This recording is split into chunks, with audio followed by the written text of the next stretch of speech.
Hello students, how are you all? I'm hoping that you all are safe and fine. So yes, yesterday was Mother's Day and I'm hoping so you enjoyed this day a lot. Many of you maybe have made the poems for your mother. Some of you have made the cards for your mother. So yes, basically you wished your mother, you lived that moment. So this is all about that day. This day actually increase the bond between you and your mother. So yes, actually the same thing did the last day also in your lives. So I'm wishing you again a belated happy Mother's Day. So yes, now move on to our chapters. Yes, we were discussing about, we are actually going the recapitulation of some of the chapters, all four chapters which we have already done. So yes, two chapters revisions already we have done in our last week. First we are repeating the chapter and then we are doing the worksheet of the same chapter. So today also we are going the same thing. We are going to do the same thing. First I am going to revise chapter 3 because it's a turn of chapter 3 today, and tomorrow we are going to do the worksheet of chapter 3 only. And yes, one more thing, your PT1 is about to come. So yes, students, those who didn't start learning, so start it by today only, because first two chapter will come in your science PT1. So yes, PT1 will execute in a very short way, like you have to solve the MCQs, filling the blanks, one word answers. These kind of questions will come in this basically PT1. So long questions and writing questions will not be there, only one word answers will be there. So 1-2 chapter, first and second chapter will come in your PT1 exam. Many of the students are learning side by side only, but those who didn't start learning, start it by today, because afterwards you will not get so much time to learn all the subjects, all the chapters. So yes, it's better to start it by today only. So yes, today we are going to revise our chapter 3, safety and first aid. So yes, we are going to start it. Yes, before going to start it, I want to discuss something ki yes, accidents occurs many times around us. It can happen at school, at home, at road, on the road. So it can happen anywhere. Accidents हो जाते हैं, कहीं पर भी हो जाते हैं, कभी भी हो जाते हैं. सो हाउ या why the accidents happens? So basically due to our carelessness accidents happens. So by a small awareness, to make ourselves aware, we can diffuse the accident, or we can keep ourselves safe from the accidents. So yes, now I am going to tell you some of the things by which you can keep yourself safe from accidents. Yes student, this page is present in your book, which will tell you which things you have to do or which things you should not do on the road, at home or anywhere. First one is, always use zebra crossing to cross the road because it will keep you safe from accidents. Always walk on the footpath because footpath is the safer place to walk for the walker.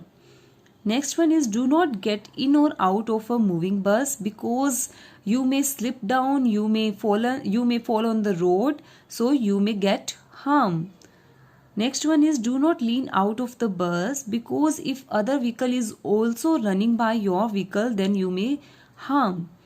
Do not disturb the bus driver because it will loses the concentration of the driver and accident can happen.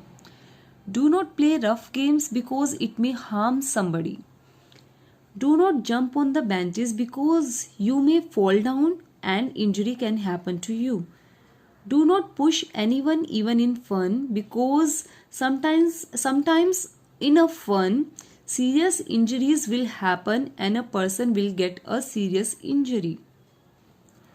Do not use blade to sharpen pencils because you are too small, or even big people also, elder people also, do not use the blade to sharpen the pencil because it may cut your finger too. Do not keep sharp edges things in your bag or pencil box because if you are taking out any of the thing from your bag, then it may harm you. Do not throw books or dusters at one another because again it may harm you if it happens in a very fastly. अगर ये बहुत जोर से लग जाए तो आपको serious injuries हो सकती है. Do not climb on shelves because a bench can fallen down and you will also fallen down because you are standing on that. Do not run down the steps because you may slip. Do not leave toys on the floor, again you may slip on the toys, so do not keep the toys on the floor. Do not touch electric sockets because if the socket is not properly switched off or if you are not wearing footwears, then a current can happen to you. Do not touch a hot iron, if it is hot then it may burn you. Do not play with fire because again it may burn you. Next topic is safety on the road. Which type of safety we should follow on while moving on the road or while moving the vehicles on the road. So yes, while moving on the road or vehicles on the road, we should know about the road sign or traffic signs so that it will be easy for us to move on the roads without an accident. So yes, here are some of the symbols present in your book, except that many symbols are there. When you are learning the two-wheelers or four-wheelers, then these kind of test happens before giving you driving license. So yes, in that test you have to tell all the symbols which are present on the roadside so that you can run your vehicle safely. This is one-way sign. You can move only one direction, not in both the direction. No U-turn. You can go in one direction but you can't take U-turn. No horns. In that particular area you can't blow horn of your vehicle. Next is zebra crossing. Now only we discussed कि we should always use zebra crossing for moving. Next is no parking. If this kind of symbol is present in any area, then you can't park your vehicle in that particular area.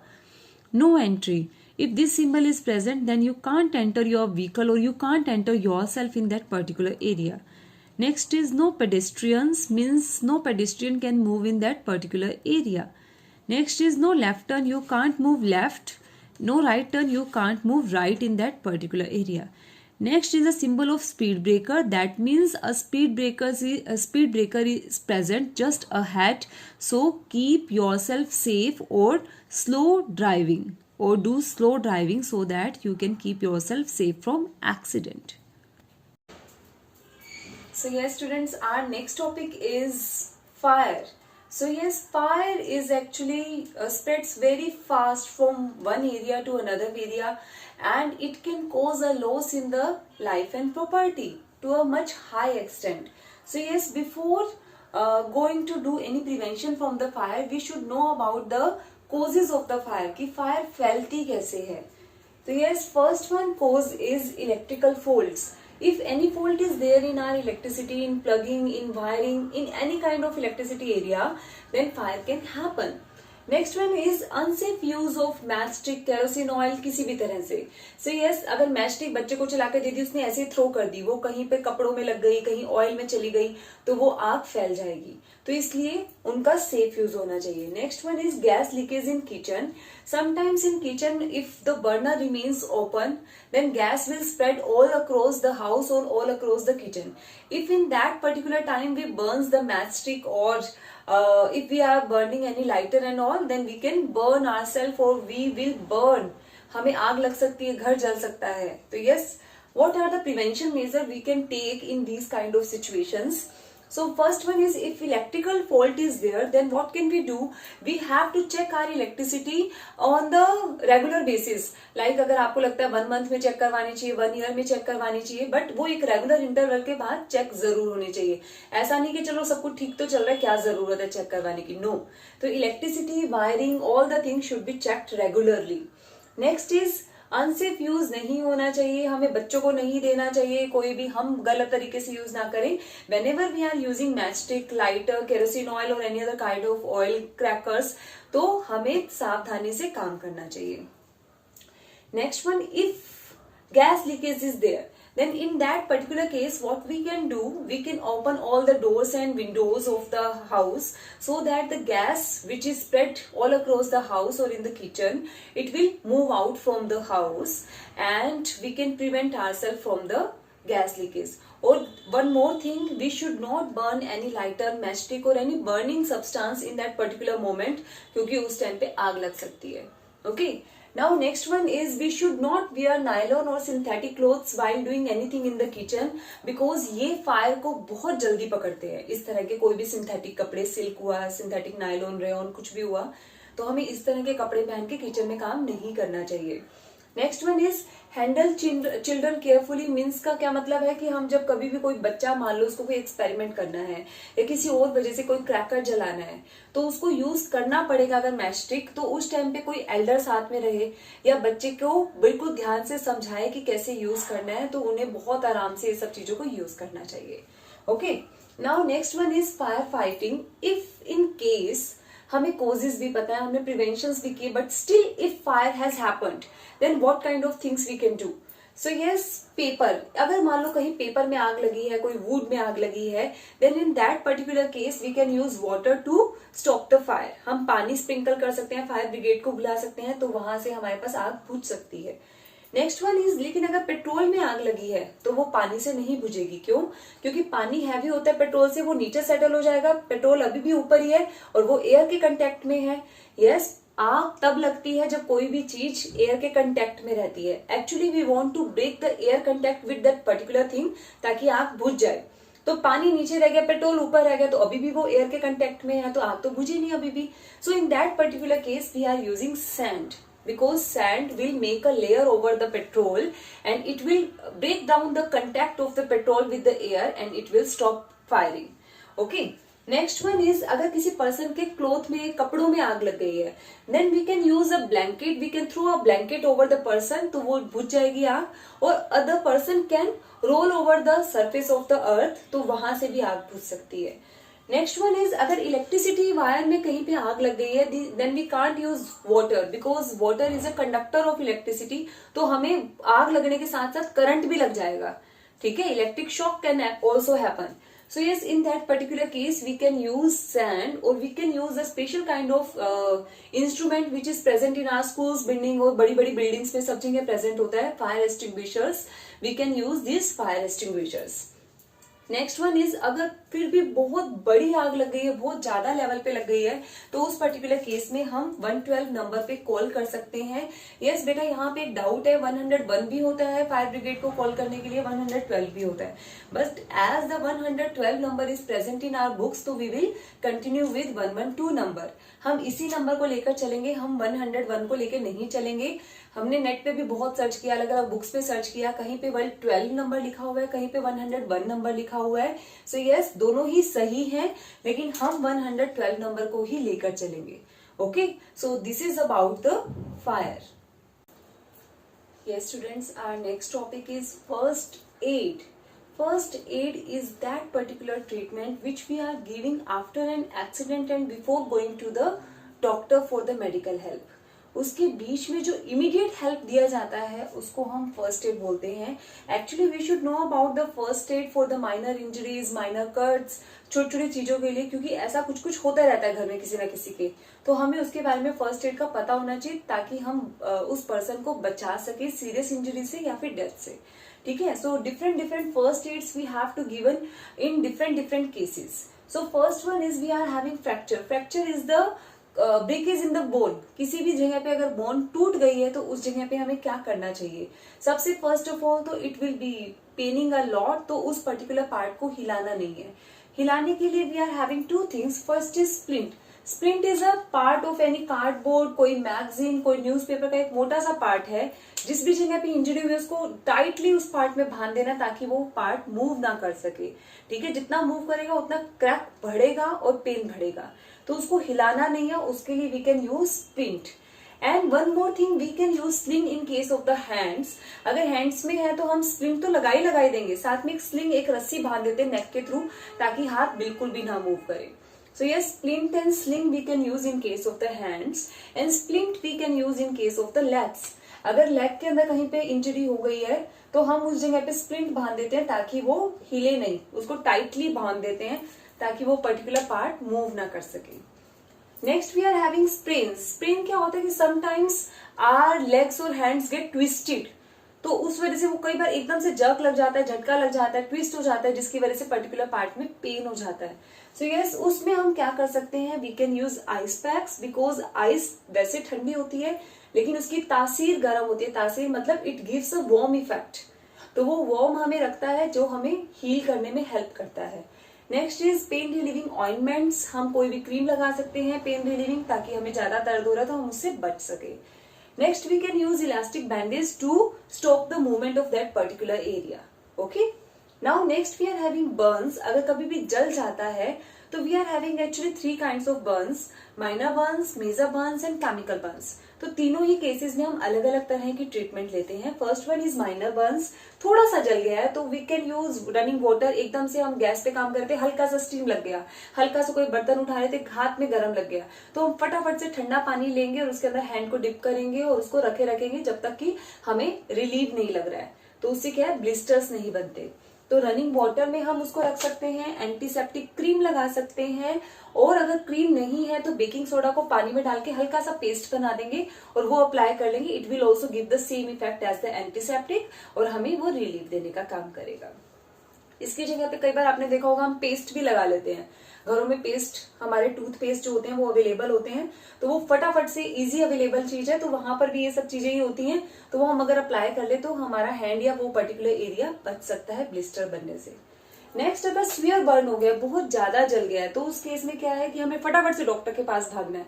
सोचने की जरूरत नहीं है, बहुत ज्यादा अगर कुछ गिर गया, रनिंग वाटर तो आप यूज कर ही सकते हो, ठंडा पानी तो साथ के साथ यूज करो, बहुत ही इफेक्टिव है। लेकिन अगर फिर भी बहुत ज्यादा जल गया तो रास्ते में ठंडे पानी को यूज करते हुए जाओ, लेकिन डॉक्टर के पास जाओ।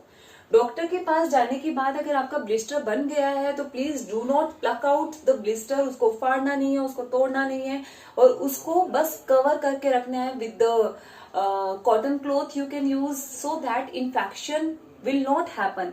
अगर जर्म्स और डस्ट उसके कंटेक्ट में आए तो इन्फेक्शन हो सकता है, इसलिए हमें ज्यादा से ज्यादा उसको कॉटन क्लॉथ से कवर करके रखना है।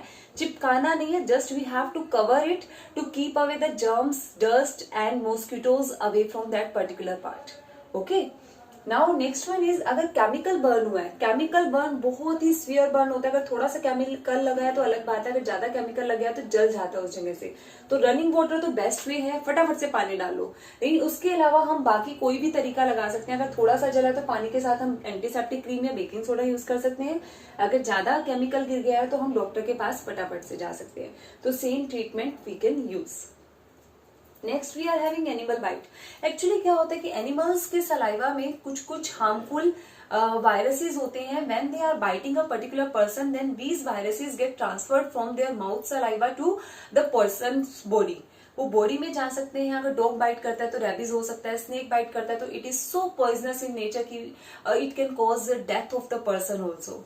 ठीक है, तो अलग अलग बाइट्स के केस में हमें अलग अलग ट्रीटमेंट्स लेना होता है। फर्स्ट वन इज डॉग का बाइट। मैंने आपको बताया कि उसके सलाइवा में जो वायरस होता है वो रेबीज कर देता है। ठीक है, तो उस केस में हमें फटाफट से उसको वॉश करना है, सोप से, कोई भी एंटीसेप्टिक से फटाफट से वॉश करना है उस पर्टिकुलर एरिया को, और एंटीसेप्टिक क्रीम अप्लाई करनी है। ये करने के बाद फटाफट से डॉक्टर के पास जाना है, because doctor will apply antiseptic injection to your body, tetanus का इंजेक्शन जिसको हम बोलते हैं। तो फटाफट से इंजेक्ट करता है ताकि आपकी बॉडी में कोई भी इंफेक्शन चला गया तो फटाफट से खत्म हो जाए। Okay, next is snake bite. Snake bite is so poisonous as the name suggest. Snake, सांप का काटना है ना, कितना खतरनाक होता है। सो यस, उस पर्टिकुलर एरिया में एक्चुअली वी डोंट वांट, वो पॉइजन इंजेक्ट करता है हमारी बॉडी में, एंड वी डोंट वांट कि वो पॉइजन बॉडी के अलग अलग पार्ट में ट्रेवल करे। अगर हैंड में कहीं पे स्नेक ने बाइट किया तो वो यहीं तक ही रुक जाए, बाकी बॉडी में तो ट्रेवल ना करे। जितना पॉइजन ट्रेवल करेगा उतने पार्ट्स को डैमेज करता हुआ जाएगा। तो सबसे फर्स्ट चीज है कि डू नॉट मूव, हिलना नहीं है। हिलने के लिए क्या है कि आप उसके अराउंड टाइट बैंडेज बांध दो ताकि ब्लड सर्कुलेशन वहीं रुक जाए और सिर्फ जिस एरिया में वो पॉइजन है वहीं रह जाए और पीछे कहीं पर भी ना जाए। तो बहुत टाइट बैंडेज को बांधना है और फटाफट से डॉक्टर के पास भागना है ताकि डॉक्टर उसको आगे फर्दर ट्रीट कर सके। Next we are having poisoning. क्या होता है कि कई बार हम डिटर्जेंट, नेफ्थलीन बॉल्स और छोटे छोटे केमिकल्स को ऐसे घरों में कहीं कहीं रख देते हैं, तो वो बहुत नुकसान करते हैं। मेडिसिन से हमको कहीं पर भी रख देते हैं, मेडिकल बॉक्स बनाकर चलो रख दिया। Actually these things we have to keep away from the reach of our children. हमें ऐसी जगह पे रखना चाहिए ताकि हमारे बच्चे उस पे ना पहुंच सके. बहुत हाइट पे रख सकते हैं, किसी अलमीरा के अंदर रख सकते हैं, बच्चों को बिना बताए रख सकते हैं, so that we can keep our children safe from these particular things. हमें मेडिसिन घर में रखना ही पड़ेगा फॉर द फर्स्ट एड. हमें डिटर्जेंट, नैपकिन, बॉल्स भी रखना ही पड़ेगा. ये सब चीजें रखना जरूरी है, घर की डे रूटीन की चीजों में ये काम आती है. लेकिन बच्चों को भी तो दूर रखना पड़ेगा ना इनसे. So we have to keep the things on the safer place so that we can keep our children away from the reach of these particular things, and we can keep our children safe from this. So yes beta, this is about the revision of our third chapter, safety and first aid, and tomorrow we are going to do the worksheet of the same. This is all about for today's video. Thank you.